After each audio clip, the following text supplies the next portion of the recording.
எகிப்தின் நடுவுல மணல் கடலுக்குள் புதைந்த ஒரு பழைய நகரம், அமுன்ரா நகரம். யாருமே போகாத இடம். அங்க போனவங்க திரும்பி வந்ததே இல்ல.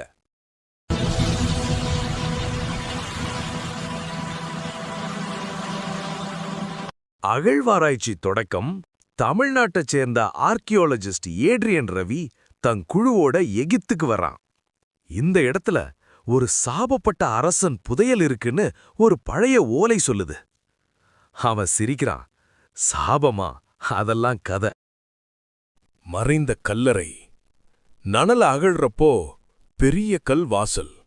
அதுல எழுதிருக்கு, என்னை எழுப்பினால் மரணம் உன்னை தேடும். அந்த வாசல் திறக்கப்படுது. உள்ளே ஒரு கருப்பு சடலப் பெட்டி. சுற்றி எலும்புகள், மனித எலும்புகள். ரவி அந்த பெட்டியை திறக்கிறான். உள்ள பட்டுக்கட்டிய ஒரு உடல், கண்கள் மூடியபடி. அவ அந்த அரசனோட மோதிரத்தை எடுத்தவுடன் காற்று சுழலுது, விளக்குகள் அணையுது. கிர்ரா, ஒரு பயங்கர சத்தம். அந்த மம்மியின் விரல்கள் அசையுது. மம்மி உயிர் பெறுகிறது. அந்த இரவு கேம்ப்ல ஒரு கத்தல். ஒரு ஆராய்ச்சியாளர் முழுக்க உலர்ந்து எலும்பு மாதிரி கிடக்கிறான். அவன் உடம்புக்குள்ள இருந்து ஒரு கருப்பு நிழல் வெளியே வருது. மறுபடியும் அந்த மம்மியின் உடம்புக்குள்ள போய் சேருது. அரசன் உயிர் பெற ஆரம்பிச்சிட்டான். அவன் கண்கள் திறக்குது. சாபத்தின் நோக்கம். அந்த அரசன் பெயர் பாரோ நெக்ராத்.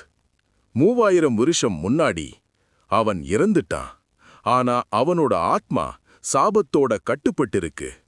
அவனுக்கு ஒரு நோக்கம், தன் உடம்பை முழுசா உயிர்ப்பிக்க, தன் பேரரசை மறுபடியும் எழுப்ப. அதுக்கு மனித உயிர்கள் நகரம் முழுக்க மரணம். மம்மி இரவு இரவா நகரத்துல வருது. யாரத் தொட்டாலும் அவங்க உடம்பு உலர்ந்து சாவு. மணல் புயல், பாம்புகள், புழுக்கள் நகரத்தை மூடி கிடக்குது. மக்கள் பயத்துல ஓடுறாங்க. உண்மை தெரியும். ரவி ஒரு பழைய புத்தகத்துல படிக்கிறான். நெக்ராத்தை அழிக்க அவனோட இதயத்தை அவனே புதைத்த இடத்துல அக்னியால் எரிக்கணும். அந்த இடம் அதே பழைய கல்லறை. கடைசி போர்.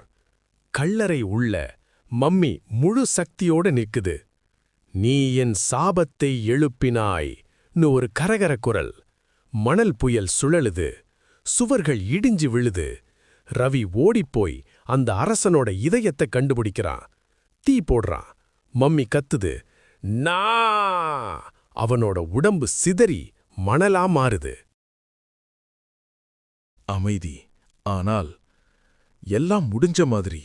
காலை. சூரியன் உதயமா. ரவி தப்பிச்சு வர்றான். ஆனா அவன் கையிலிருந்த மோதிரம் மெதுவா ஒளிவிடுது.